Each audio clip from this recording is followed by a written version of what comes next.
தமிழ்நாட்டு கோர்ட்டு மேலே போற.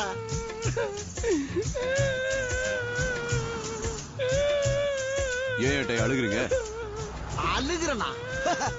நான் கடமையில கண் கலங்கினதாக சரித்திரமே கிடையாது. அதையும் மீறி கலங்கினா நான் கடமை தவறிட்டேன்னு அர்த்தம். அப்ப அழுதது யாரு? அழுதது அவர் இல்லன்னா. ஏன்டா அழுகுற?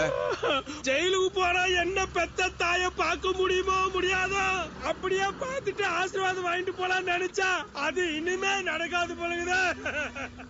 அழாம பேசுறா. ஹலோ, இப்ப அழுதது அவ இல்ல, நான். ஏன்? அவ கதையை கேட்டு என்னால தாங்க முடியல. சும்மா லூஸ் தரமா பேசாதேட்டையா. அதெல்லாம் திருடுறதுக்கு முன்னாடி யோசிச்சிருக்கணும்.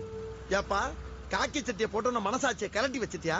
போலீஸ்னா ரவுடிகளை பார்த்த உடனே சீரும் சிங்கமாவும், சென்டிமெண்ட் கேட்டா உருகுற தங்கமாவும் இருக்கணும்யா. இவன் அவன் வீட்டு கூட்டி போய் அவன் தாயை பார்க்க விட்டு அப்புறமா கோர்ட்டு கூட்டி போவோம்.